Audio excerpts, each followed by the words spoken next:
Hello बच्चों, physics in minute में आपका स्वागत है। और इस सीरीज़ में हम लोग फिजिक्स का कॉन्सेप्ट चुटकी में सॉल्व कर लेते हैं बच्चों। ठीक है, तो यहाँ पे एक छोटा सा कॉन्सेप्ट है, बट देखना बहुत अच्छे से है ना। यहाँ पे मिस्टेक बहुत बच्चों का हो जाता है। अगर ऐसा सिंपल क्वेश्चन है बट मिस्टेक होने का चांसेस होता है। तो बोला गया कि यहाँ पे एक वेज है, या फिर आप बोल सकते हो इंक्लाइंड प्लेन है, जिसका एंगल आपको दिया हुआ है थीटा, और यहाँ पे 1 kg ब्लॉक है एंड 2 kg ब्लॉक है, ऐसे टच करके ऐसे रखा हुआ है। अगर इस सिस्टम को हम रिलीज कर दे तो उस सिचुएशन में normal reaction between A and B, और यहाँ पे आपका जो ये सरफेस दिया हुआ है वो स्मूथ दिया हुआ है, मतलब यहाँ पे कोई फ्रिक्शन नहीं है। तो अब आपको क्या करना है, नॉर्मल रिएक्शन बताना है। नॉर्मल रिएक्शन तभी आता है जब कांटेक्ट सरफेस कांटेक्ट में आते हैं। हालांकि यहाँ पे सरफेस कांटेक्ट में आया होगा, एक इसको इस डायरेक्शन पे देगा तो दूसरा इसको इस डायरेक्शन पे देने वाला है।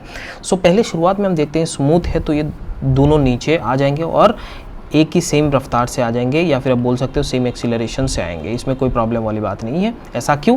क्योंकि एक सिस्टम है और यहाँ पे आप जो म्यू का वैल्यू है वो 0 है। तो आप सिंपल यहाँ पे बोल सकते हो कि इस सिस्टम पे जो फोर्स लग रहा है वो कितना फोर्स लग रहा है, इसके कारण लग रहा है इधर mg sine theta, definitely mg sine theta मतलब 10 साइन थीटा, और यहाँ पे कितना लग रहा है 20 साइन थीटा, मतलब आप बोल सकते हो 30 साइन थीटा।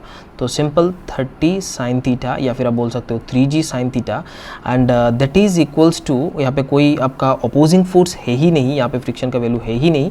सो अपन बोल सकते हैं 3 × a। So 3 gets cancelled out. So value of acceleration will be g sine theta. इसमें कोई प्रॉब्लम वाली बात नहीं है, ये g साइन थीटा है। अब बात यहाँ पे है, देखिए ज़रा सा कि ये एक्सीलरेशन आया हुआ है, हमें निकालना है नॉर्मल रिएक्शन। तो 2 kg ब्लॉक का अगर मैं फ्री बॉडी डायग्राम बना लूँ तो थोड़ा ज़रा सा देख सकते हो। जैसे ये देखो 2 kg ब्लॉक है, सपोज ये 2 kg ब्लॉक है। सो 2 kg ब्लॉक का इस डायरेक्शन पे लगने वाला है 2g साइन थीटा, है ना।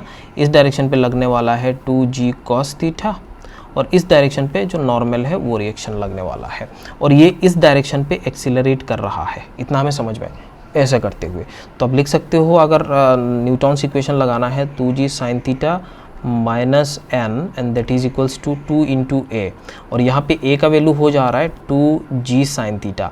अब सिंपल अब देख सकते हो ये गेट्स कैंसल्ड आउट। तो नॉर्मल रिएक्शन का जो वैल्यू है वो क्या है बच्चों, यहाँ पे 0 आपको दिख रहा है। मतलब यहाँ पे एक दूसरे को ये धक्का नहीं मार रहा है, ये दोनों ऑटोमेटिक नीचे आ रहे हैं। यहाँ पे स्मूथ सरफेस है, इसके कारण वो दोनों नीचे आ रहे हैं, और इंक्लाइंड सरफेस में हमने देखा होगा।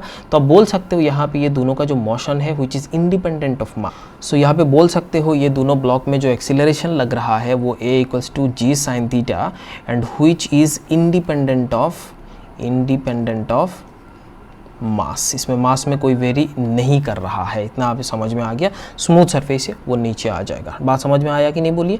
और नॉर्मल रिएक्शन का वैल्यू यहाँ पे 0 है, क्योंकि ये फोर्स एग्जर्ट कर ही नहीं रहा है एक दूसरे के ऊपर। आई होप आपको ये समझ में आया। यहाँ पे मिस्टेक हो जाता है बच्चों। ओके, तो फिजिक्स इन मिनट कैसे लगा नीचे ज़रूर कमेंट करके बताइएगा। Thank you so much.